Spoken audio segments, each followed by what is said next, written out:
안녕하세요. 70억 분의 1의 사나이 마성의 중독성 대체 불가 정봉주 정치쇼 정봉주입니다. 자, 9월 가을이죠. 가을을 여는 첫 주말 어제 SBS 개편으로 2시간 방송으로 늘어났습니다. 축하 문자 폭탄 세례 받았습니다. 자, 애청자 여러분의 사랑으로 쑥쑥 커가고 있는 정치쇼 주말도 놓치지 마시고 채널 고정하시고요. 103.5MHz SBS 러브 FM. 저는 우리들의 영원한 친구, 돈 주고도 감옥 안 가는 분들 스폰서 광고 듣고 오겠습니다. 개편 첫 주말 아침인데요. 개편 전에는 월, 화, 수, 목, 금 주말에도 계속 정치 시사를 전해드렸는데 오늘 토요일 같은 경우는 좀 살짝 쉬어도 되겠다. 그래서 첫 프로그램으로 한번 마련해봤습니다. 이름하여 파일럿 프로젝트, 전문용어로 땜빵. 자, 오늘 잘하면 이제 앞으로 쫙 가는 겁니다. 자, 정치 뉴스 빼고 다 있는 시간, 이름하여 비정치 회담 담이 오겠네. 야제 기억하면 안 되는데. 자, 하재근 문화평론가 자리하셨습니다. 예, 안녕하세요. 아까 미리 봤더니 목소리 좋아요. 감사합니다. 예, 목소리 문화평론가. 네, 감사합니다. 예, 목소리 좋다는 얘기 많이 들으시죠? 간혹 듣기도 하지만 안 들을 때도 있는데 어쨌든 저는 근데 정봉주 전 의원님이라고 해야 되나요? 낙검수 때 많이 들어가지고 오늘 뵙는 거는 처음 뵙는데 처음 뵙는 것 같지가 않고 왠지 굉장히 친숙한 느낌도 들면서 꼭 눈앞에서 방송을 보는 듯한 그런 느낌도 듭니다. 봉도사라고 불러주세요. 알겠습니다. 자, 그리고 알흠다운 우리 강경윤 SBS 퍼니 기자님. 네, 안녕하세요. 어머머. 네. 왜요? SBS 퍼니는 뭐죠? 네. SBS 퍼니는 SBS 자회사고요. 이제 예능 담당하는 케이블 채널입니다. 저는 연예 기자로. 연예 기자예요? 네네. 연예인이 오신 줄 알았어. 너무 보이지 않는 라디오라고. 언젠가 이제 이게 주중으로 오면 보이는 라디오로 또 싹 가요. 그래요? 한번 보여주고 싶네요. 그럼요. 네. 비주얼을 못 보여주는 게. 우리 여기, 하재근 문화평론가도. 조정치 닮으셨어요. 조정치 씨라고 그 연예인 중에 이제 기타 치는 연예인이 있는데 잘 몰라요. 저는 연예인들 저와 조금 비슷하다는 이야기를. 알겠습니다. 자, 어떤 뉴스 준비해 오셨죠? 네, 오늘 제가 준비한 뉴스 첫 번째는 방송 파업이 연예계에 미치는 영향은 논문 이 되겠습니다. 지금 공영방송이 5년 만에 그렇죠. 2012년 이후로 다시 파업에 들어갔죠. 들어가게 됐죠. 지금 요번에 그 한 방송사에서 투표를 했는데 사상 최대 찬성률이 나오면서 92%가 넘은 93% 정도가 되면서 어쨌든 파업은 거의 기정사실이 됐고 투표율 97%. 네. 파업 찬성률 93%. 그런 걸 다 외우고 다니시는군요. 그럼요. 역시 봉도사님. 근데 이제 기자들은 진작부터 제작 거부에 들어갔었고, 그리고 그래서 저도 이제 MBC에 항상 나가는 게 있었는데 지금 저한테도 여파가 미쳐서 안 나가고 있는 와중인데 이제 9월 달에 전면 파업에 5년 만에. 9월 4일부터. 9월, MBC 9월 4일, KBS 9월 7일인가 뭐 하여튼 대충 9월 초가 되는데. KBS는 아직 투표 안 하지 않았나요? 안 했습니까? 지금 보도가 뒤섞여서. 또 어쨌든. KBS는 일단 제작 거부가 들어가 있죠. 네, 제작 거부 중. 5년 만에 파업에 들어가서 그 5년 전에 무한도전이라고 시청자들이 굉장히 특히 젊은 사람들이 좋아하는 프로그램이 있는데 그게 6개월 정도 그때 결방이 됐었습니다. 그렇죠. 그래서 그때 시청자들한테 굉장히 충격을 줬었는데 몇 년도에 그게? 2012년. 2012년이죠. 이번에는 또 어떠한 충격이 있을 것인가. 그게 지금 화제가 되고 있습니다. 무한도전 그 PD 분이죠? 남자분이죠? 김태호 PD. 김태호 PD. 그 부인이 우리 청담동 제 사무실 바로 옆에서 큰 미용실을 하거든요. 맞아요. 미용실이에요. 그게 바로 옆이에요? 그럼요. 미라클 빌딩. 아주 좋은 정보. 네. 요즘 잘 안 된다고 걱정하는데 이거 파업하면 또 어떻게 할까? 그러니까요. 이게 진짜 문제가 진짜 이들도 직장인이다 보니까 파업하면 월급이 안 나오잖아요.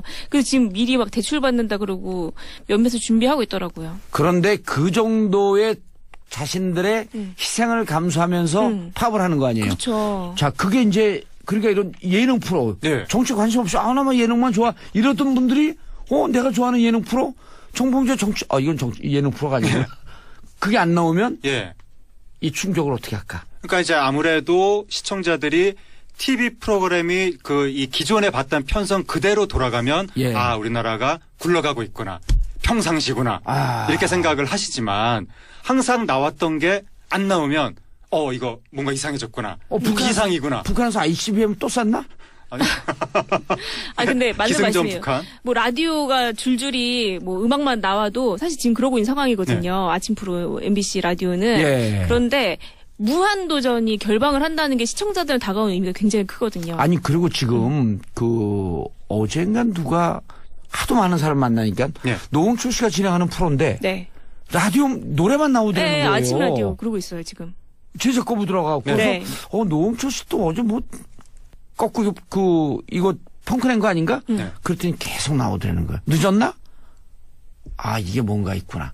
국민들이 네. 정치에 의한 충격보다 문화에 의한 충격이 그쵸. 더 깊게 쫙하게 들어오잖아요. 관성이 있으니까. 지금 공영방송 구성원들의 자괴감이 엄청나거든요. 그러니까요. 왜냐하면 지난 몇 년 동안 제대로 된 정권 비판 보도를 못했다. 그것 때문에 공영방송의 브랜드 가치가 너무 떨어져서 시사 교양 쪽의 신뢰가 떨어진 것이 예능 드라마 시청률에까지 영향을 미친다.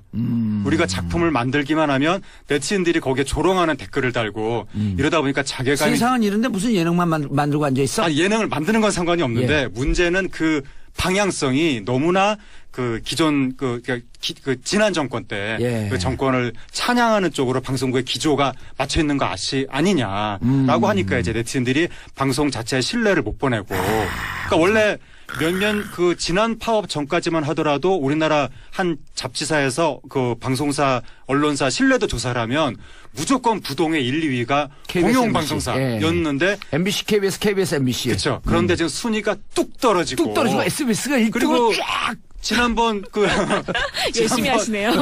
지난번 촛불 집회 때 기존의 공영방송사들이 심지어 종편을 보고 거기에 보도된 내용을 보면서 취재를 한다 이런 말이 나오니까 거의 공영방송사의 위상이 땅에 떨어지고. 그러니까. 현장에 나오셨었죠, 촛불 때. 당연히 나갔죠. 제가 그때 현장에서 생중계를 했잖아요. 네. 근데 K하고 M자 붙이고 나면요 들어오질 못해요. 네. 그 촛불 시민들이 저리 가. 그리고 차에다가 낙서해놓고 스티커 붙이고 차는 걸레 조각처럼 넉지넉지 붙어 있죠. 기자들은 가면 이거를 그래서 K하고 M을 가리고 카메라를 들고 다니면 딱 가리면 또 촛불 시민들이 금방 알아요. 야, 니네 K 아니면 M이지? 맞아요. 이런 자괴감으로 지난 겨울을 살았잖아요. 그쵸. 네. 그래서 지금 파업을 지지하는 열기가 그 어느 때보다도 뜨거워서 이게 방송이 어느 정도의 여파를 미칠지 가늠할 수 없다. 근데 예능은 좀 많이 될 것 같아요. 네. 지금 나 혼자 산다하고 무한도전하고 그리고 여러 가지가 있잖아요. 뭐죠? 복면가왕하고 여러 가지 지금 MBC에 예능들이 많은데 그런 게 지금 9월 첫째 주에 방송 촬영된 분만까지 갈 것 같고 2주차부터는 결방 혹은 재방송이 될 것 같고요. 그리고 KBS도 지금 줄줄이 앵커들이 나오고 있거든요. 불의 명곡. 불의 명곡 같은 경우에는 최근에 국회의원 두 분이 나가지 않겠다 선언을 했었죠. 누군지 아시죠? 표창원, 장제원. 네. 그렇구나. 불의 명곡을 저는요 2012년에 나가셨어요? 아니요, 감옥 안에서 봤다. 그래서 감옥 안에서 TV가 나오나요 거기? 감옥 안에서 이 KBS죠. 네. KBS 거만 딜레이 방송을 해줘요. 편집을 해갖고 네네. 혹시 정치적인 내용이 있을까. 그래서 제가 월요일서부터 금요일까지는 운동을 하고 토요일 하루만 운동을 쉬어요. 그때 딱 봐요, 저녁에. 불후의 명곡, 인간극장 이런 거. 너무 좋은 프로인데 이제 KBS가 지난 9년 동안 너네 뭐 했지? 하는 국민들의 질타를 받고 소속원들의 자괴감 때문에 이제 안 그래서 만들겠다고. 지금 MBC는 엄청난 결방 사태가 빚어질 것으로 보이는데 KBS 같은 경우는 파업을 하더라도 대체 인력이 풍부해서 사실 그 정도의 결방은 아닐지도 모르지만 문제는 대체 인력이 만드는 것이 기존 프로그램의 품질을 담보할 수가 없기 때문에 이번 파업 기간 동안 엄청난 이 프로그램들의 부실화가 나타날 수가 있다는 거죠. 그리고 국민들이나 시청자분들은 이걸 보고 정말 이 언론이 네. 문제가 있어서 이분들이 이렇게 네. 하고 있구나. 그리고 이미 많이 알고 있어요. 사실 영화 공범자들도 있었고, 그리고 최근에 예. 그 파업에 대해서 지지하는 분들이 많고, 네. 이미 MBC는 예능만 보려고 보는 방송사다 이런 얘기가 나올 정도로 시청자들이 굉장히 잘 알고 있기 때문에 이번 결방 사태가 이렇게 나도 뭐 기다려줄게. 예. 예전에는 뭐 화내고 막 이랬다면은 예. 지금은 뭐 기다려줄게 뭐 이런 반응인 것 같아요. 그러니까, 공범자들 얘기했는데 네. 제가 내일 네. 210명에게 공범자를 쏴요. 무료로. 그럼요. 와우. 제가 지금 한 10번이 넘었어요. 좋은 영화 나오면 다 쏴요. 그렇게 돈이 많으세요? 돈은 기본적으로 많고요. 역시 청담동에 사셔서. 귀향. 네. 그다음에 노무현입니다. 아. 그다음에 또 뭐 있죠? 옛날에 울버건투도 있었고 그리고 그다음에 지난번에 자백. 예. 자백은 서울, 대구, 부산까지 쌌어요. 와우. 네. 200명씩. 이번에 좋은 일 하시네요. 일요일 날 오후 4시에 예. 서울국장에서 예. 미리 제가 운영하는 홈페이지 있거든요. 예. 거기에 신청하신 분들 그 신청 받고 팟캐스트 방송에 딱 나니까 신청 받자마자 12분 만에 200명 예. 마감. 와. 공모자들은 지금 너무 상영하는 데가 없어서 보기도 어려운데. 예. 저 아니 지난 많이 주말에 늘어났어요, 근데. 아니 많이 늘었어요. 네, 이제. 제가 지난 지금 금요일 20만 날 갔어요. 20만. 네, 그러니까요. 어떤 제가 지난 금요일 날 보려고 하다가 표를 못 사서 못 봤거든요. 하는 데가 별로 없어서. 그러니까 이게 20만 갔다고 말씀하셨는데 예. 이럴 정도로 공영방송이 무너지는 것에 대한 국민적인 분노가 거세고. 그리고 어제 제가 사실 MBC를 직접 취재하고 왔는데 네. 약간 눈물이 나더라고요. 그러니까 그들이 그 파업을 앞둔 그분들이. 제 뭐라고 했죠? 그들이. 그들이 또 틀린 표현 아니지 않나요? 틀리잖아요. 네. 근데 저는 이제 네. 워낙 사람이 훌륭하다 보니까 항상 경어로 쓰다 보니까 네. 그들이 그럼 이상해요. 그러면 고칠게요. 그분들이. 예, 그분들께서 딱 걸렸다. 그래서 말을 못하게 하시는데 그분들께서 예. 네, 아주 피켓을 들고 외치고 그리고 아나운서들은 사실 그 방송사의 대표적인 얼굴이기 때문에 특히나 많이 좀 수모를 당했어요. 2012년 이후에. 아시겠지만. 예. 그러다 보니까 그들이 하는 얘기는 다 눈물이 나더라고요. 듣다 보면. 강 기자님 지금 말씀하면서 지금도 막 울라 그래요. 눈이 커서. 울면 이거 마스카라 이거 다 지워져요. 울지 검은 눈물 마세요. 나오죠. 예. 무서워. 검은 눈물 진짜 무서워. 네. 얼마 전에 오상진 아나운서가 그래가지고 예. 라디오스타 나와서 막 울었죠. 네. 한때 MBC의 간판이었는데 이분이 풀이로 나서게 된 풀이로 이유가 선언했죠. 예. 2012년 파업에 동참한 죄로 뭔가 조직에서 좀 소외되니까 예. 그래서 그만둔 거 아니냐. 그러니까요. 라고 하면서 국민들이 굉장히 거기에 동정표를 던졌고 그렇죠. 예. 이게 공영방송의 문제가 너무 심각하다는데 거의 국민적인 의견이 모아지니까 요번에는 그러니까 지난번 파업 때는 예능 PD, 뭐 시사 기자, 아나운서 이런 식으로 했는데 지난번 파업 때 동참하지 않았던 드라마 메인 PD라든가 편성 PD는 방송국의 거의 핵심부에 있는 분들인데 예. 그분들까지도 몽땅 다 이번에는 네. 파업을 한다는 겁니다. 어제 제가 평상시 친했던 네. 예능국의 부장 네. 그 전화해갖고 그 파업에 동참 안 할 줄 알고 어떻게 해? 대체하려고 그랬더니 무슨 얘기예요? 지금 제작거부 들어가갖고 평상시 그런 정치적 성향이 없는 분이거든요. 제작거부 들어가고 이번 다 파업해요. 네. 그런데 또 KBS에 근무하는 친한 분한테 야 그거 어떡하냐 그거 다 파업해서 그랬더니 선배 저는 이번에 부장 돼서 그냥 대체인력으로 뛰어요. 어제 그냥 이 희비의 쌍곡선을 타는데 그러네요. 나도 네. 가슴이 아프더라고. 네. 제가 무슨 얘기 하나 말씀드릴까요? 예. MBC의 가장 안타까운 단적인 사례 중에 하나예요. 예. 그 MBC의 지금 아나운서실에 이제 국장이 신동호 국장이라고 있고 그 얼마 전에 아나운서 22명이 MBC 사옥 앞에서 눈물을 뚝뚝 흘리면서 신동호 국장은 파업 이후에 왜 파업에 참여했던 아나운서들에게 그렇게 인사에 대한 보복을 했냐 눈물을 엄청 많이 흘렸단 말이에요. 예. 물론 신동호 국장은 거기에 대해서 아무 말도 하지 않고 있어요. 이분 이렇게 한 봤는데 너무 심하더라고요. 그런데 진짜. 예. 이제 제가 이제 그 내밀하게 좀 취재를 해보니까 이제 거기에 지금 파업에 동참하지 못한 사람 중에 대다수는 계약직 아나운서들이에요. 그러니까 파업 이후에 대체 인력 같이 회사에서 뽑은 아나운서들인데 이제 그들이 계약직이다 보니까 파업에 참여하면 바로 계약 해지가 될 상황이고 그렇다고 파업에 참여를 안 하자니 파업 이후에 만약에 예를 들어서 MBC가 다시 경영진이 모두 물갈이가 됐을 경우에 자기들은 완전 적폐 세력 같이 찍힐 것 부역자. 같아서 부역자처럼 될 것 같아서 너무 힘들어 한다고 하더라고요. 그 마음도 너무 이해가 가시죠? 예. 근데 또 한 가지 에피소드가 있는데. 40년 동안. 그러니까 말이에요. 예. 근데 그 아나운서들이 이제 공범자들 있잖아요. 예. 그래도 가슴 안에 뜨거운 피가 있어요. 근데 그럼요. 대신에 계약직에 꼬리표가 달렸기 때문에 그 운신의 폭이 적은 것 뿐이거든요. 그래서 이제 공범자들이 다 같이 그 신입 아나운서들이 보러 가기로 했대요. 근데 그 아나운서실에도 그 굉장히 신동훈 국장 파 같은 게 있거든요. 예. 그 사람들이 가겠다 했더니 가지 마라. 너 그게 무슨 영화인지 아느냐. 이런 식으로 하면서 영화를 보지 말라 이렇게 얘기를 했다고 해요. 그러니까 그들은 그 정도의 회사 에서 일하는 시간 외적으로도 누구랑 밥을 먹고 누구랑 술을 먹는지 너무한다. 이조차도 다 눈치를 봐야 되고요. 거의 눈에 보이지 않는 개인 사찰을 당하고 있는 그쵸. 거예요. 그들은 자기 스스로 아나운서인데도 언론인이라는 좀 자긍심을 갖기가 좀 어렵다고 하더라고요. 예, 안타까웠어요. 알겠습니다. 자, MBC, KBS 공영방송의 파업에 대해서 우리 청취자 여러분들께서 이거는 정치적 문제도 아닙니다.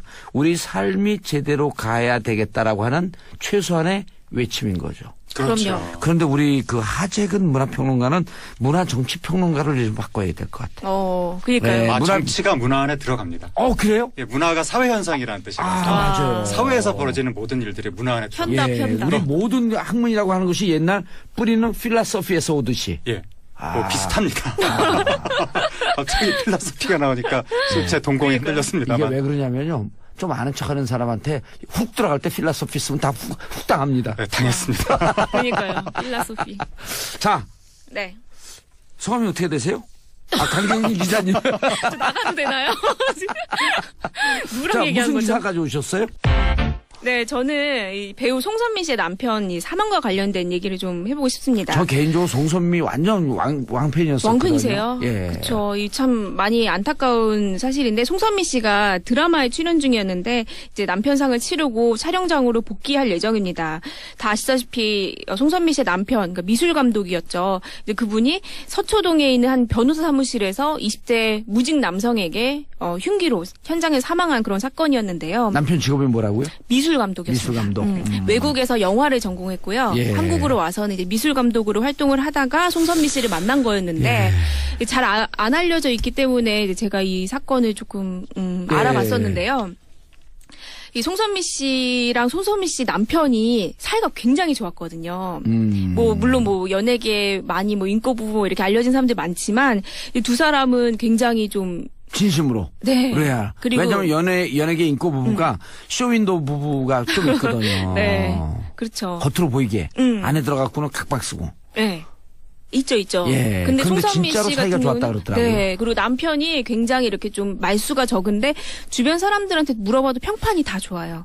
그리고 이제 한 가지는 이제 왜 사망까지 이런 사실 굉장히 충격적인 사건이잖아요. 너무 놀랐어요. 너무 놀랐죠, 사실. 예. 이런 강력 사건에. 어머, 큰일 날 뻔했어. 그러니까 말이에요. 예. 그래서 경찰한테 물어봤더니 이제 이게 남편의 그러니까 외조부의 어떤 재산과 관련된 문제 때문에 소송을 도와주기로 한 사람에게 1,000만 원을 주기로 했는 1,000만 원을 줬더니 돈이 부족하다. 시비가 붙어서 현장에서 살해를 당했다. 이런 내용이었습니다. 그런 내용인데 잘 설득 납득이 잘 안 갔어요. 납득이 안 되죠. 그렇죠. 예. 사실 왜냐하면 흉기를 그 사건 현장에 가기 전에 구입을 했단 말이죠. 그럼 작심을 하고 간 건데요. 작심을 하고 간 건데 본인이 이제 우발적이다라고 얘기를 하고 있어서 경찰이 아무래도 그 부분에 대해서 집중적으로 조사를 할 것으로 보이는데요.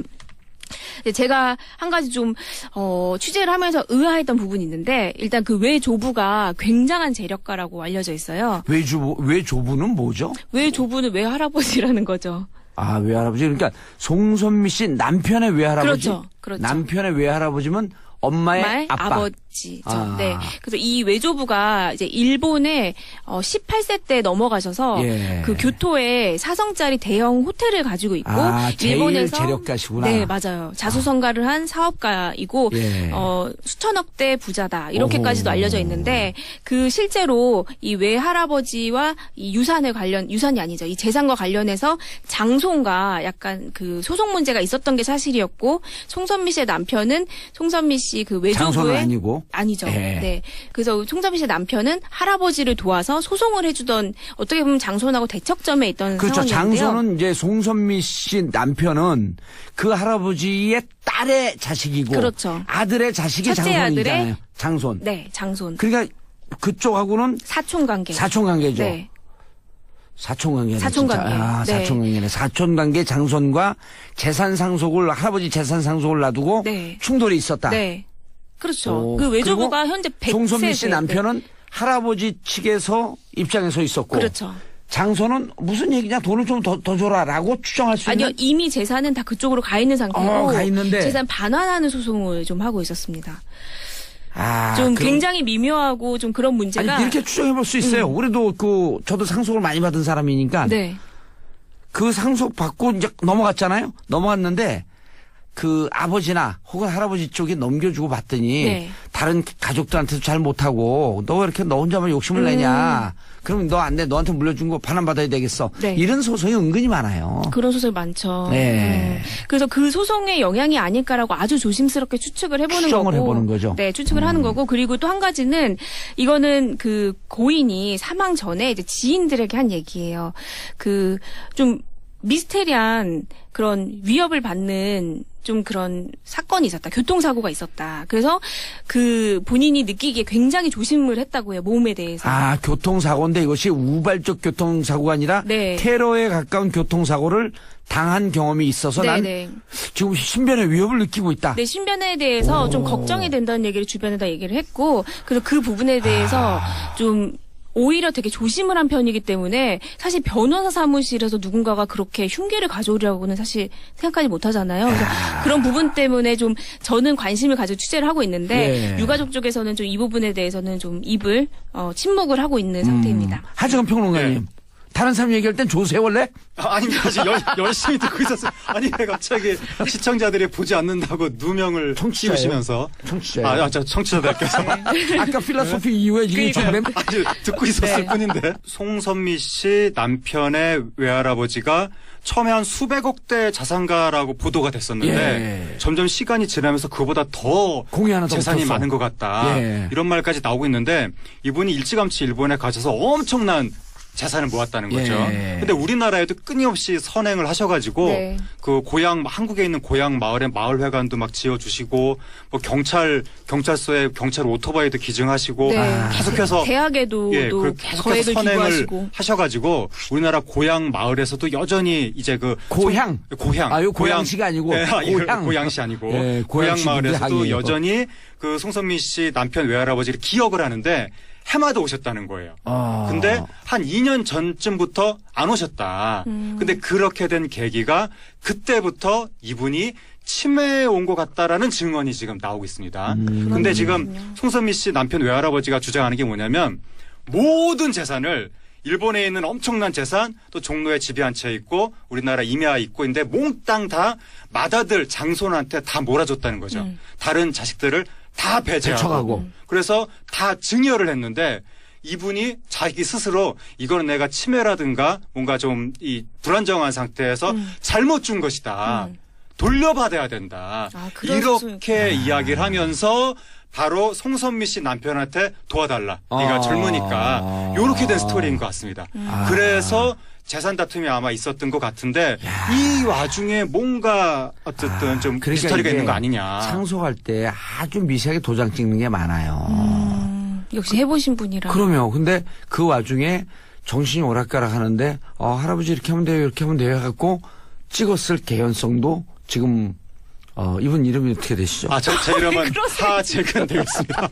아니 근데 그게 돈이 엄청 많은 분이 나중에 정말 연로해져서 치매가 오고 그럴 때까지 이 유산 문제를 확실히 정해주지 않으면 롯데 사태라든가 이런 문제가 생길 수가 있는데 결국 연예인 집안에서도 유사한 일이 생긴 거 아니냐 이제 그런 얘기가 나오는 거고 보통 이제 유산을 물려줄 때 큰 재산이 있고 좀 작은 재산이 있고 그러면 변호사 세무사 장손한테 큰 덩어리를 떼주고 다른 자식들한테 작은 부분을 좀 이렇게 나눠주고 요러면은 이제 별 문제가 없는 경우가 있는데 처음부터 끝까지 다 한 장손한테 다 몰아주면 그 다음부터 이제 형제 혈액순환이 터진다든지 요번도 혹시 그런 거랑 연관 있는 거 아니냐. 그러니까 저희가 벼랑간 괜히 남의 가정사를 들추는 게 아니라 그렇죠. 이 경찰이 밝힌 얘기가 이 살해 동기로 이런 부분을 얘기하고 있기 때문에 석연치 않은 부분에 대해서 좀 짚는 거고요. 저희가 절대로 뭐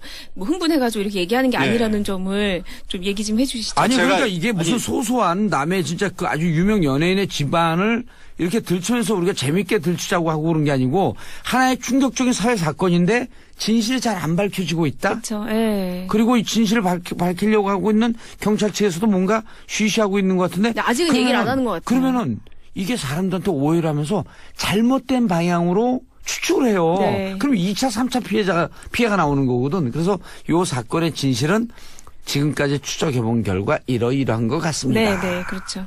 저는 이게 그리고 남 얘기를 말씀드리는 게 아니라 이런 사건들이 있기 때문에 다른 일반 청취자분들도 자산 분배에 대해서 미리미리 좀 신경을 쓰셔야 나중에 형제들 간에 분란이 생기는 걸 예방할 수 있다는 거기까지 거죠. 염려 안 하시나요? 아니 지난달에도 우리 국내에서 형제들 간에 굉장히 큰 사건이 있어서 보도가 됐었는데 똑같이 모든 자산을 장남한테 다 몰아주니까 나중에 형제의 나이 터진 겁니다. 저는 여기서 이제 그 관점이 우리 그 하재균 평론가하고 많이 받으신 분이라. 아니 좀 틀린 게 뭐냐면 관점이 저는 상속받을 때 불법 상속하지 말고요. 불법 증여하지 말고 세금 많이 내세요.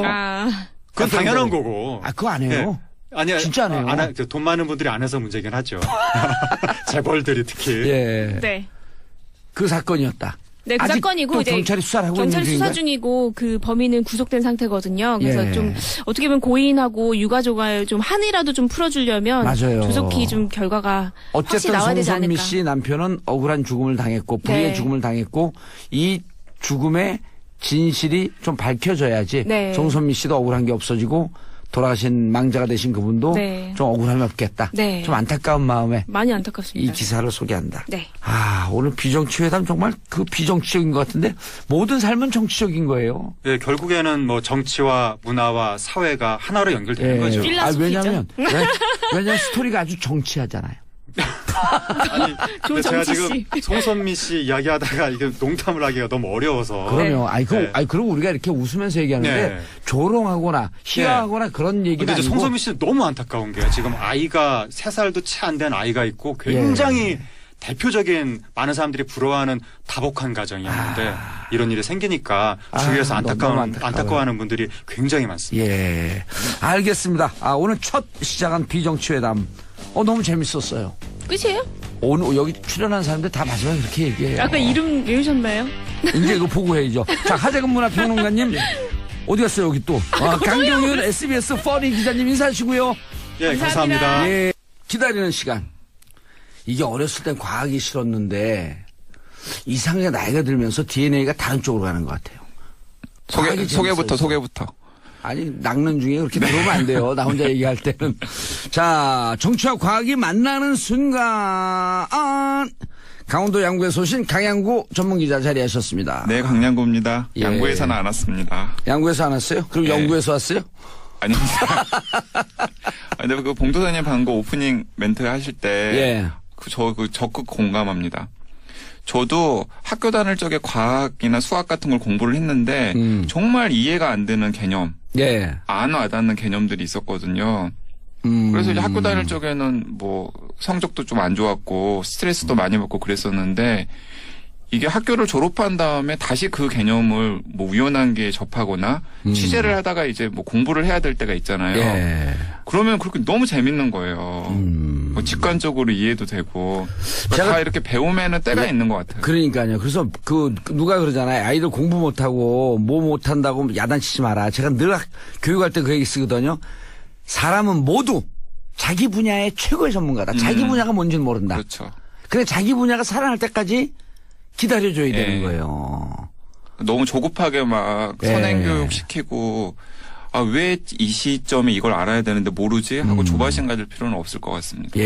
토마스 에디슨의 엄마가 학교 3개월 만에 잘린 아들을 끝까지 기다린 거 아니에요. 그렇죠. 그래서 토마스 에디슨이 역사에 남는 발명왕이지만 사실은 사업가였죠.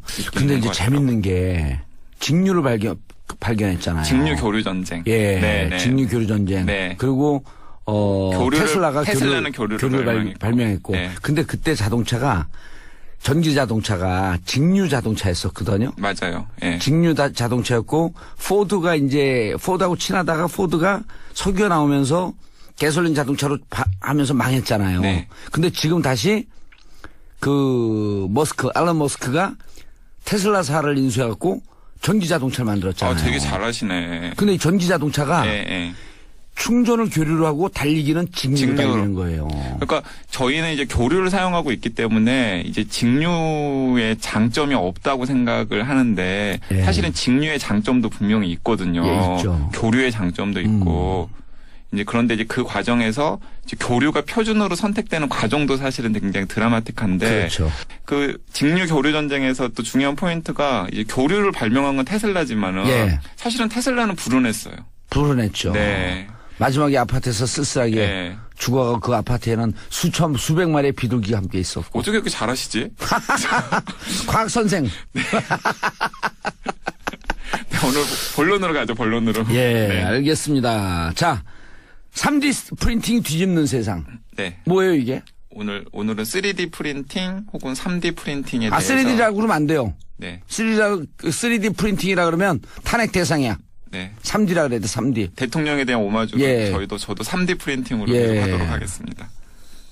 G20이라 그러면 안 돼요? 정상회담도 G20. G20. 네. G20, G를 우리나라 말은 없나? 그 20.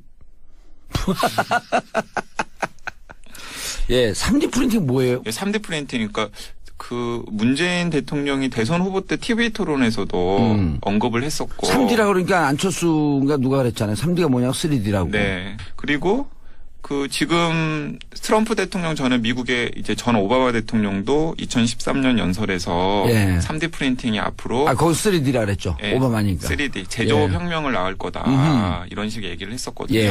근데 이제 많은 분들이 그래서 3D 프린팅, 3D 프린팅을 한 번쯤은 들어는 보셨을 텐데 이게 정확하게 뭔지에 대해서는 좀 개념을 못 잡고 계시는 것 같아서 저도 질문들을 많이 받거든요. 그래서 이 시간에는 이제 최소한 이 방송을 들으신 애청자분들이 어디 가서 3D 프린팅은 이런 거야. 라고 이제 얘기를 할 수 있도록 좀 설명을 드리려고 준비를 했습니다. What the 3D printing is? 3D 프린팅은 사실은 정말 간단한 개념입니다. 원래 입체 아니에요. 네, 입체죠. 3D가 입체잖아요. 그러니까 D는 디멘션 차원, 1차원은 점, 2차원은 선, 3차원은 입체 공간. 1차원은 선, 2차원은 면. 면 죄송합니다. 3차원은 이제 입체 공간. 선, 면, 입체 공간. 자, 딱 지금 시작을 잘 하셨는데 저희가 이른바 2D 프린팅. 2D 프린팅은 머릿속에 딱 개념이 오잖아요. 그냥 프린트 A4 용지로. A4 용지. 그러니까 A4 용지부터 생각나는 게 있잖아요. 20 곱하기 25. 양계장에서 닭이 머물 수 있는 공간. 그런데 지금 머릿속에서 그걸 생각해 보시면 돼요. 잉크젯 프린터. 잉크를 찍찍찍 뿌려주면서. 그렇죠. X축이랑 좌우, 위아래. X축, Y축. X축, Y축. X축, Y축으로 왔다 갔다 하면서 잉크를 뿌려주면서 이렇게 사진도 인쇄를 하고. 이렇게 선도 인쇄를 하고. 위조지폐도 인쇄를 하고. 위조지폐를 인쇄를 하고, 글자도 인쇄를 하고. 들어와요. 그러죠. 그러죠. 근데 그렇게 한 면을 딱 인쇄를 한 다음에 위로 약간 올려서 그 위에 또 뿌려주는 거예요. 한 층을 인쇄를 하고. 2층을 인쇄를 하고. 1층을 인쇄를 하고. 그 다음에 조금 프린터에 노즐을 올려서 2층을 인쇄를 하고. 조금 프린트를 올려서 3층을 인쇄를 하고. 4층, 5층, 6층을 인쇄를 하면은. 그게 점점 쌓여서 입체적인 무엇인가가 만들어질 가능성이 생기겠죠. 맨 땅에서 벽돌 하나 쌓고 둘 쌓고 셋 쌓고 그러다 보면 1층 만들어지고 2층 만들어지고 정확합니다. 10층 만들어지는 거예요. 집이 만들어져서 아파트가 만들어지잖아요. 그런 것처럼 그러니까 2D 프린터에다가 X축, Y축에다가 Z축을 하나를 딱 세운 다음에 그 Z축을 따라서 X, Y는 평면에 있는 거고 Z축은 높이. 아하. 그래서 하나씩 쌓아가다 보면은 입체적인 무엇인가가 만들어지겠죠. 그게 바로 3D 프린터의 원리입니다. 그러면 네. 그거를 실질적인 공간에서 쓸 수 있나요? 쓸 수 있어요. 집도 만들 수 있는 거예요? 집도 만들 수 있고 굉장히 다양하게 여러 가지 것들을 만들 수가 있습니다. 이제 앞으로 집은 3D 프린트로 만드는 거네요. 그렇죠. 여러 가지 형식으로 이제 만들 수 있다는 일단 간단 아름다운 우리 그 반려견 개집. 네. 간단하게 생각할 수 있잖아요.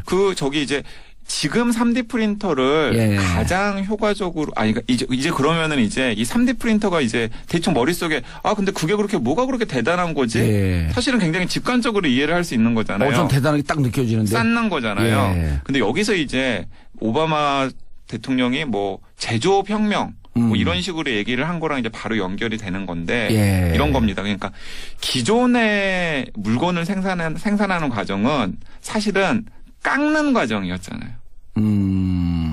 그렇죠. 우리는 깎는 데 익숙해요. 아하. 예를 들자면 뭐 밀로의 비너스. 2000년 전에 이제 나온 고대 그리스에서 만들어진 밀로 비너스. 보신 적 있죠? 예.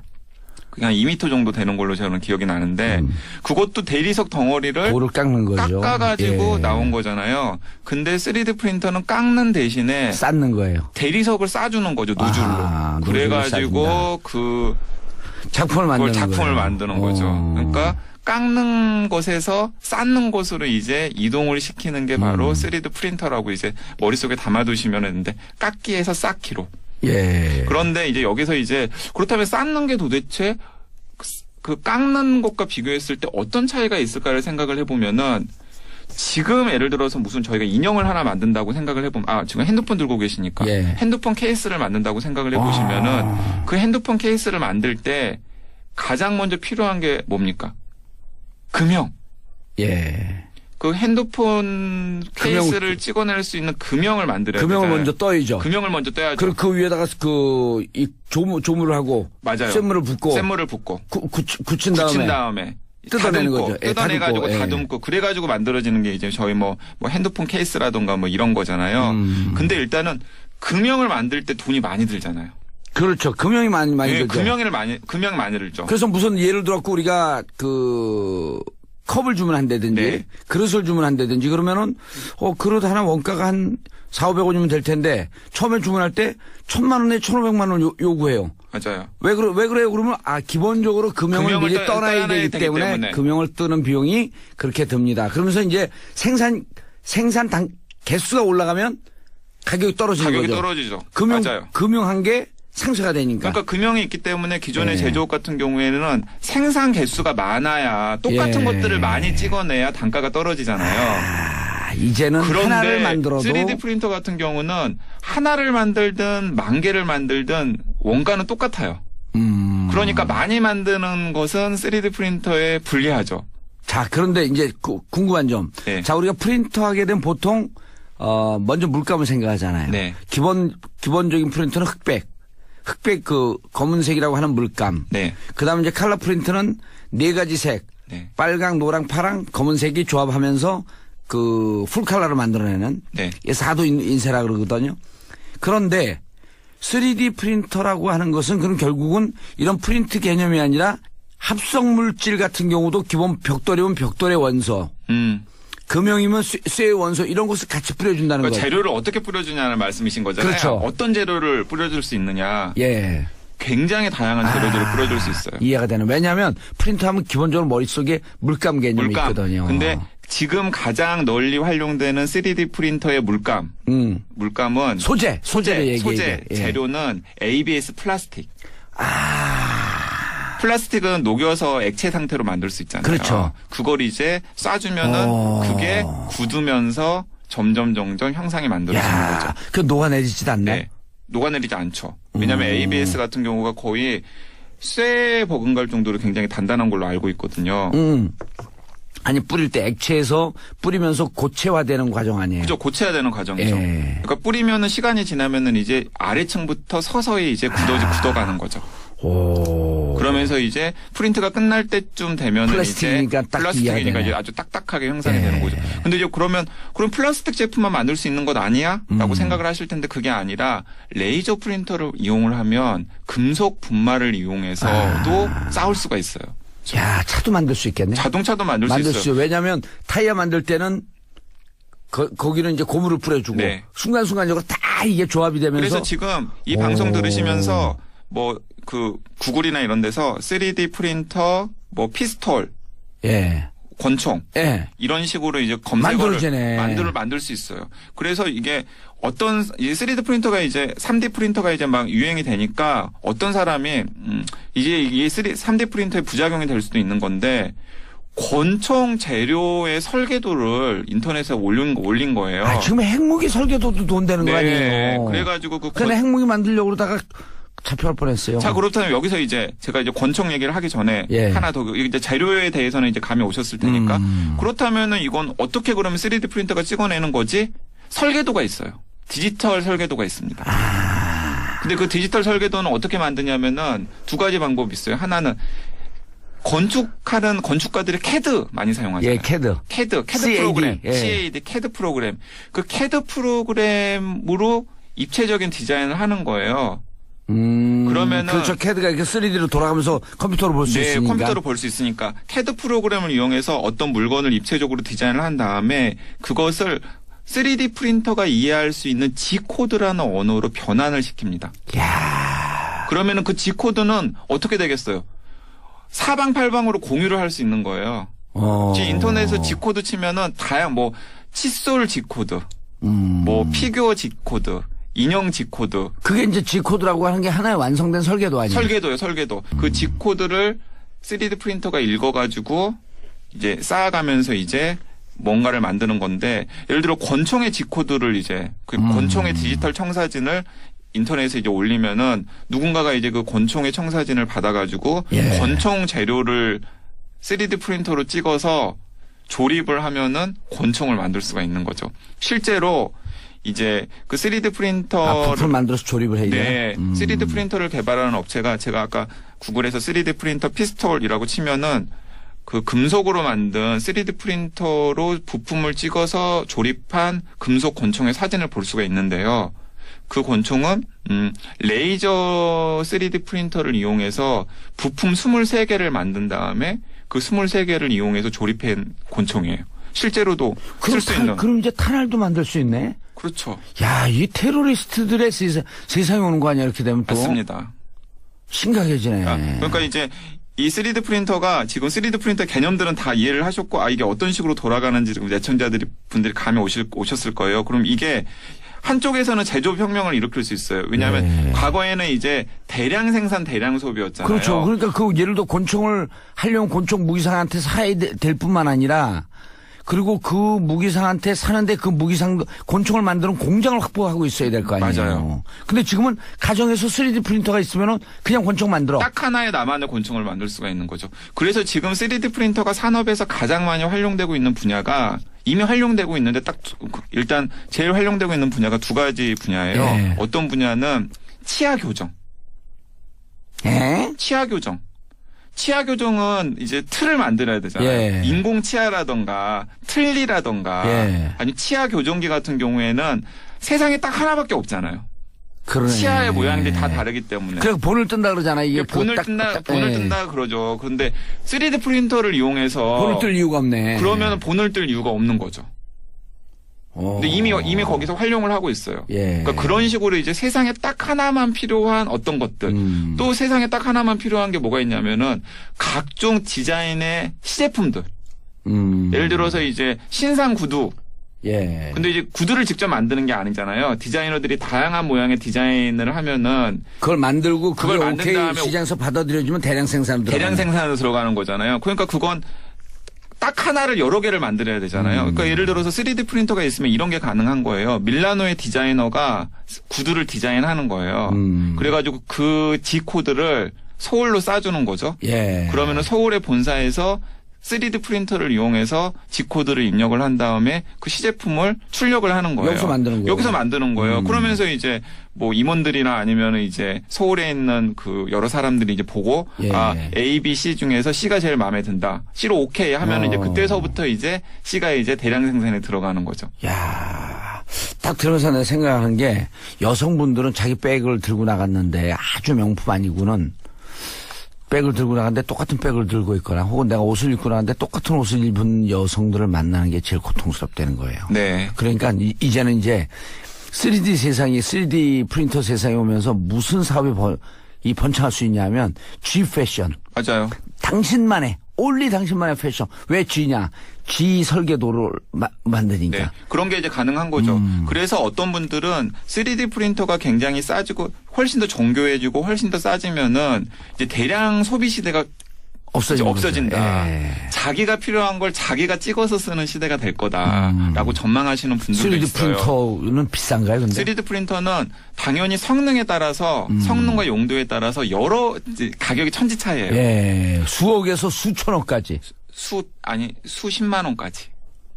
아, 그렇게 비싸지? 뭐 수억까지 이렇게 안 비싸요? 그러니까 수억에서 수십만 원까지. 집에서 사용할 수 있는 그 집에서 사용할 수 있는 아주 심플한 3D 프린터도 우리 있어요. 의자를 만들어야겠는데 오늘?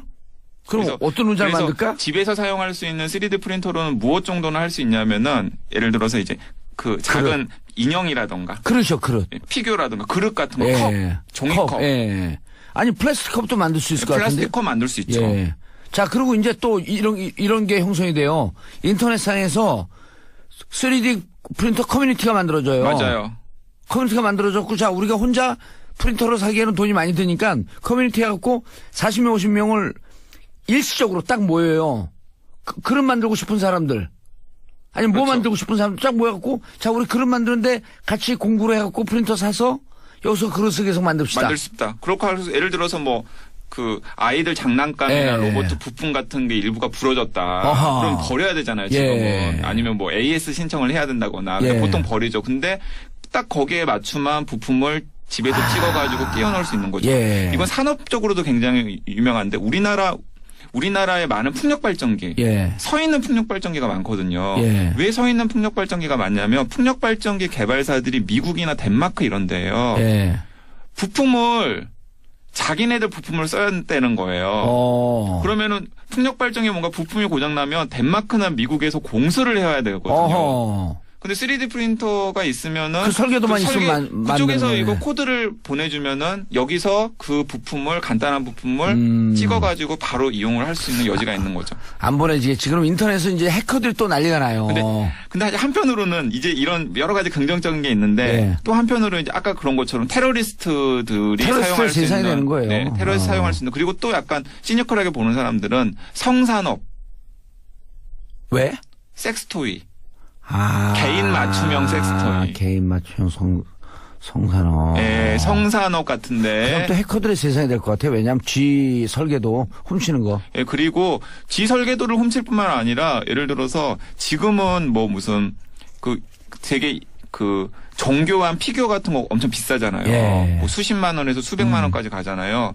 근데 지금도 휴대전화로 3D 스캔을 할 수가 있는 프로그램들이 앱들이 있어요.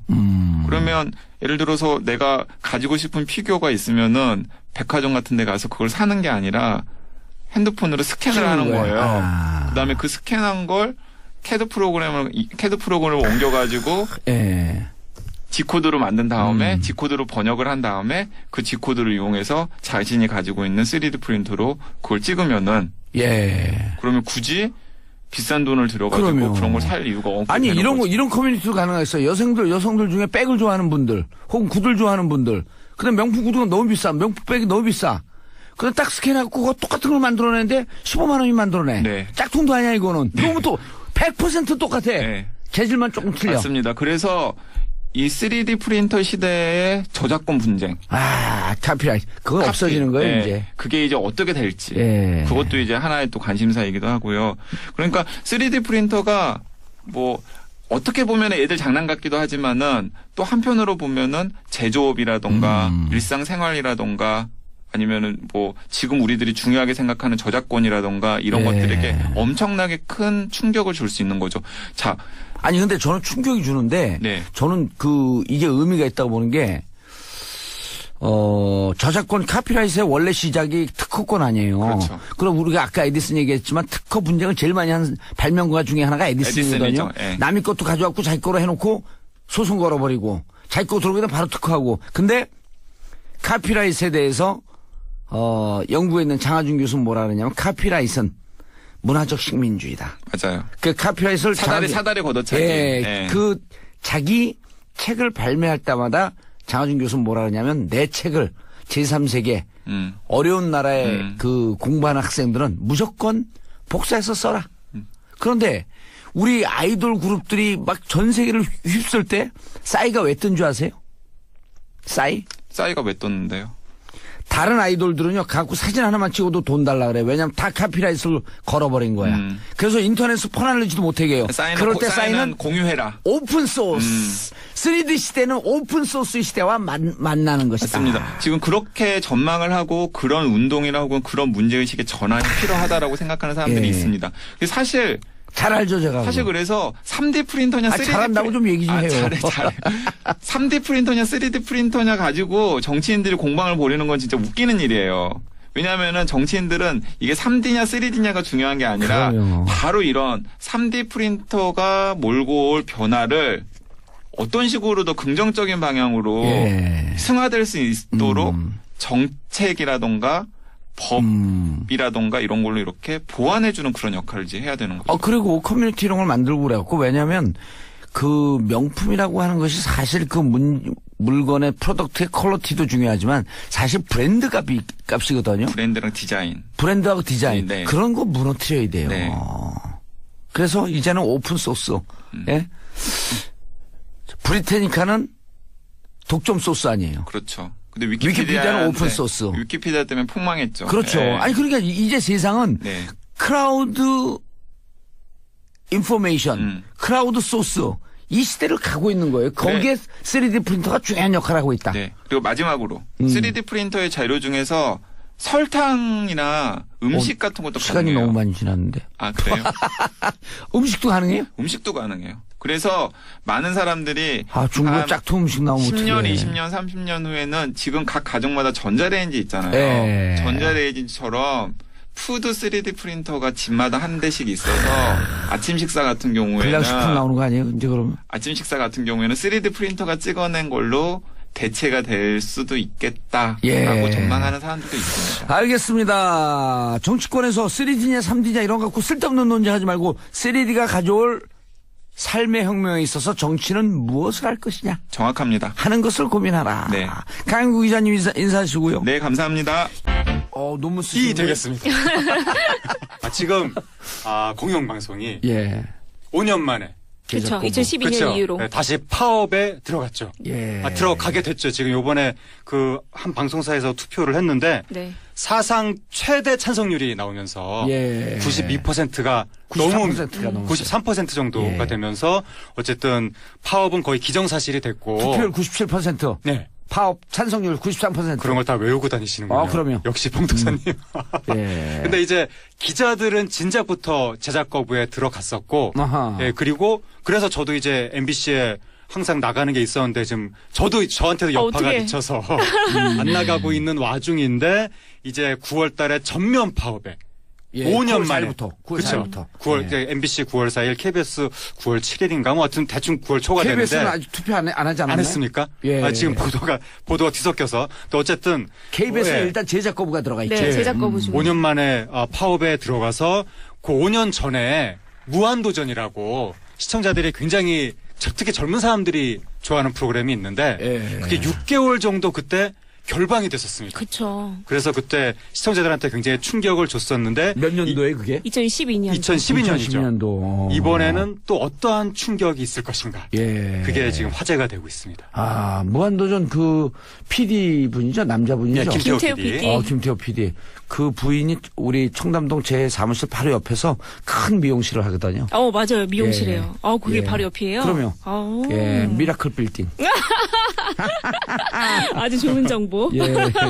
네. 요즘 잘 안 된다고 걱정하는데 이거 파업하면 또 어떻게 할까? 그러니까요. 이게 진짜 문제가 진짜 이들도 직장인이다 보니까 파업하면 월급이 안 나오잖아요. 그래서 지금 미리 막 대출 받는다 그러고 몇몇을 준비하고 있더라고요. 그런데 그 정도의 자신들의 희생을 감수하면서 파업을 하는 거 아니에요? 그렇죠. 자, 그게 이제 그러니까 이런 예능 프로, 정치 관심 없이 나만 예능만 좋아 이러던 분들이 내가 좋아하는 예능 프로 정봉재 정치 이건 예능 프로가 아니에요. 그게 안 나오면 이 충격을 어떻게 할까? 그러니까 이제 아무래도 시청자들이 TV 프로그램이 이 기존에 봤던 편성 그대로 돌아가면 우리나라가 굴러가고 있구나. 평상시구나 이렇게 생각을 하시지만 항상 나왔던 게 안 나오면 이거 뭔가 이상해졌구나. 비상이구나. 북한에서 ICBM 또 쐈나? 근데 맞는 말씀이에요. 북한? 뭐 라디오가 줄줄이 뭐 음악만 나와도 사실 지금 그러고 있는 상황이거든요. 아침 프로 MBC 라디오는. 예. 그런데 무한도전이 결방을 한다는 게 시청자들은 다가오는 의미가 굉장히 크거든요. 안녕하세요. 70억 분의 1의 사나이 마성의 중독성 대체 불가. 정봉주 정치쇼 정봉주입니다. 자, 9월 가을이죠. 가을을 여는 첫 주말. 어제 SBS 개편으로 2시간 방송으로 늘어났습니다. 축하 문자 폭탄 세례 받았습니다. 자, 애청자 여러분의 사랑으로 쑥쑥 커가고 있는 정치쇼 주말도 놓치지 마시고 채널 고정하시고요. 103.5MHz SBS 러브 FM. 저는 우리들의 영원한 친구, 돈 주고도 감옥 안 가는 분들 스폰서 광고 듣고 오겠습니다. 개편 첫 주말 아침인데요. 개편 전에는 월, 화, 수, 목, 금 주말에도 계속 정치 시사를 전해드렸는데 오늘 토요일 같은 경우는 좀 살짝 쉬어가도 되겠다. 그래서 첫 프로그램으로 한번 마련해봤습니다. 이름하여 파일럿 프로젝트. 전문용어로 땜빵. 자, 오늘 잘하면 이제 앞으로 쫙 가는 겁니다. 자, 정치 뉴스 빼고 다 있는 시간. 이름하여 비정치 회담 담이 오겠네.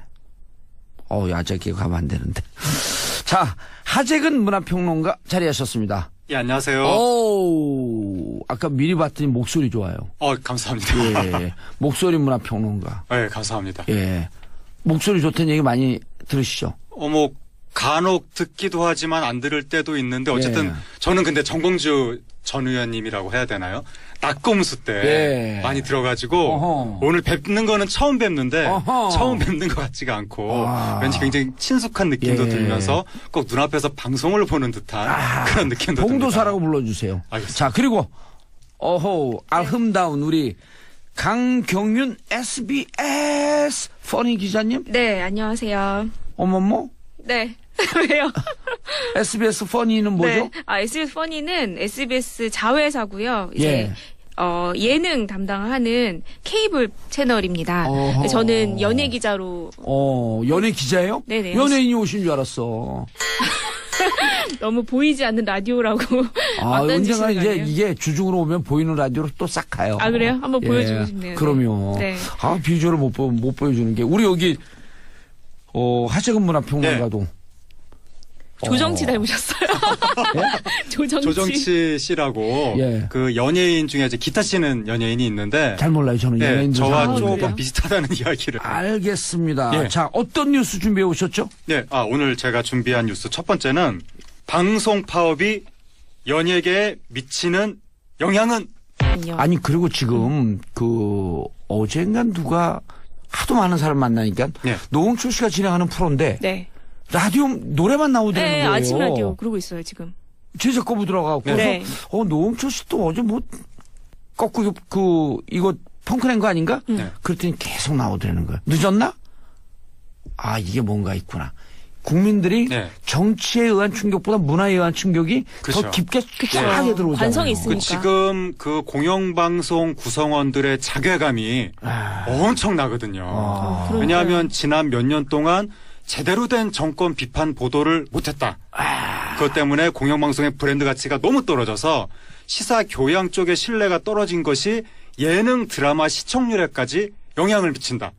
우리가 작품을 만들기만 하면 네티즌들이 거기에 조롱하는 댓글을 달고 이러다 보니까 자괴감이. 세상은 이런데 무슨 예능만 만들고 앉아있어? 예능을 만드는 건 상관이 없는데 문제는 그 방향성이 너무나 그 기존 그 지난 정권 때 그 정권을 찬양하는 쪽으로 방송국의 기조가 맞춰 있는 거 아니냐라고 하니까 이제 네티즌들이 방송 자체의 신뢰를 못 보내고. 그러니까 원래 그 지난 파업 전까지만 하더라도 우리나라 한 잡지사에서 그 방송사 언론사 신뢰도 조사를 하면 무조건 부동의 1, 2위가 공영방송사였는데 MBC, KBS, MBC. 그렇죠. 그런데 지금 순위가 뚝 떨어지고 SBS가 1등으로 그리고 쫙. 지난번 열심히 하시네요.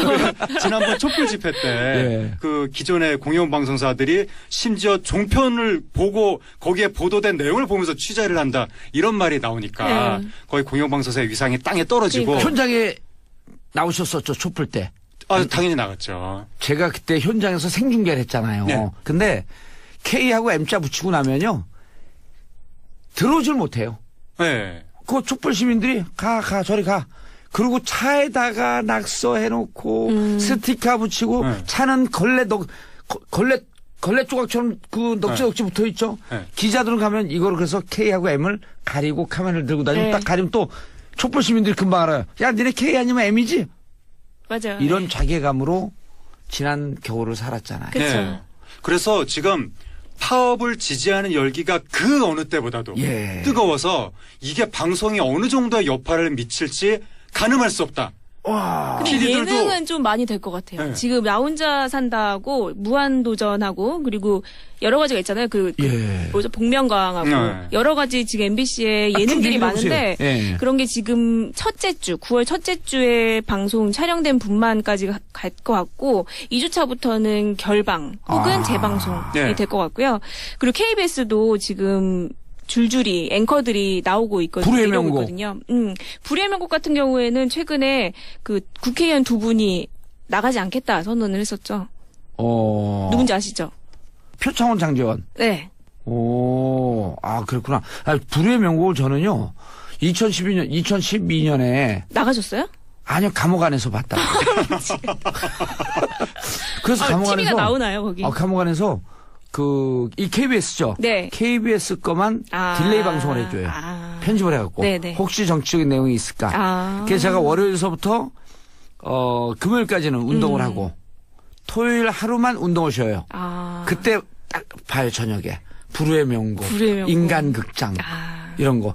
너무 좋은 프로인데 이제 KBS가 지난 9년 동안 너네 뭐 했지? 하는 국민들의 질타를 받고, 소속원들의 자괴감 때문에 이제 안 그래서 만들겠다고. 지금 MBC는 엄청난 그 결방 사태가 빚어질 것으로 보이는데 KBS 같은 경우는 파업을 하더라도 대체 인력이 풍부해서 사실 그 정도의 결방은 아닐지도 모르지만 문제는 대체 인력이 만드는 것이 기존 프로그램의 품질을 담보할 수가 없기 때문에 이번 파업 기간 동안 엄청난 이 프로그램들의 부실화가 나타날 수가 있다는 거죠. 그리고 국민들이나 시청자분들은 이걸 보고 정말 이 언론이 문제가 있어서 이분들이 이렇게 하고 있구나. 그리고 이미 많이 알고 있어요. 사실 영화 공범자들도 있었고 그리고 최근에 그 파업에 대해서 지지하는 분들이 많고 이미 MBC는 예능만 보려고 보는 방송사다 이런 얘기가 나올 정도로 시청자들이 굉장히 잘 알고 있기 때문에 이번 결방 사태가 이렇게 나도 뭐 기다려줄게. 예전에는 뭐 화내고 막 이랬다면은 지금은 뭐 기다려줄게 뭐 이런 반응인 것 같아요. 공범자들 얘기했는데 제가 내일 210명에게 공범자를 쏴요. 무료로. 그럼요. 와우. 제가 지금 한 10번이 넘었어요. 좋은 영화 나오면 다 쏴요. 그렇게 돈이 많으세요? 돈은 기본적으로 많고요. 여기 청담동에 사셔서. 귀향. 그다음에 노무현입니다. 그다음에 또 뭐 있죠? 옛날에 울버건투도 있었고 그리고 그다음에 지난번에 자백. 자백은 서울, 대구, 부산까지 쌌어요. 와우. 200명씩. 이번에 좋은 일 하시네요. 일요일 날 오후 4시에 서울국장에서 미리 제가 운영하는 홈페이지 있거든요. 거기에 신청하신 분들 그 신청 받고 팟캐스트 방송에 딱 나니까 신청 받자마자 12분 만에 200명 마감. 와. 공모자들은 지금 너무 상영하는 데가 없어서 보기도 어려운데. 저 지난 많이 주말에 늘었어요, 근데. 많이 늘었어요. 제가 지난 금요일 날 20만. 그러니까요. 어떤 제가 지난 금요일 날 보려고 하다가 표를 못 사서 못 봤거든요. 하는 데가 별로 없어서. 그러니까 이게 20만 갔다고 말씀하셨는데 이럴 정도로 공영방송이 무너지는 것에 대한 국민적인 분노가 거세고. 그리고 어제 제가 사실 MBC를 직접 취재하고 왔는데 약간 눈물이 나더라고요. 그러니까 그들이 그 파업을 앞둔 제가 뭐라고 했죠? 그들이 또 틀린 표현 아니지 않나요? 틀리지 않아요. 근데 저는 이제 워낙 사람이 훌륭하다 보니까 항상 경어로 쓰다 보니까 그들이 그럼 이상해요. 그러면 고칠게요. 그분들이. 그분들께서. 딱 걸렸다. 그러면서 말을 못하게 하시는데 그분들께서 아주 피켓을 들고 외치고 그리고 아나운서들은 사실 그 방송사의 대표적인 얼굴이기 때문에 특히나 많이 좀 수모를 당했어요. 2012년 이후에. 아시겠지만. 예. 그렇다 보니까 그들이 하는 얘기는 다 눈물이 나더라고요. 듣다 보면. 강 기자님 지금 말씀하면서 지금도 막 울라 그래요. 눈이 커서. 울면 이거 그 마스카라 이거 다 지워져요. 검은 눈물 나오죠. 예. 무서워. 검은 눈물 진짜 무서워. 네. 얼마 전에 오상진 아나운서가 그래가지고 라디오스타 나와서 막 울었죠. 한때 MBC의 간판이었는데 이분이 프리로 나서게 된 이유가 2012년 파업에 동참한 죄로 뭔가 조직에서 좀 소외되니까 그래서 그만둔 거 아니냐라고 하면서 국민들이 굉장히 거기에 동정표를 던졌고 이게 공영방송의 문제가 너무 심각하다는데 거의 국민적인 의견이 모아지니까 이번에는 그러니까 지난번 파업 때는 예능 PD, 뭐 시사 기자, 아나운서 이런 식으로 했는데 지난번 파업 때 동참하지 않았던 드라마 메인 PD라든가 편성 PD는 방송국의 거의 핵심부에 있는 분들인데 그분들까지도 몽땅 다 이번에는 파업을 한다는 겁니다. 어제 제가 평상시 친했던 예능국의 부장 그 전화해갖고 그 파업에 동참 안 할 줄 알고 어떻게 해? 뭐 그 대체하려고 그랬더니 무슨 얘기예요? 지금 제작거부 들어가갖고 평상시 그런 정치적 성향이 없는 분이거든요. 제작거부 들어가고 이번 다 파업해요. 그런데 또 KBS에 근무하는 친한 분한테 야, 그거 어떡하냐, 그거 다 파업해서 그랬더니 선배 저는 이번에 부장 돼서 그냥 대체인력으로 뛰어요. 어제 그냥 이 희비의 쌍곡선을 타는데 나도 가슴이 아프더라고. 제가 무슨 얘기 하나 말씀드릴까요? MBC의 가장 안타까운 단적인 사례 중에 하나예요. 그 MBC의 지금 아나운서실에 이제 국장이 신동호 국장이라고 있고 그 얼마 전에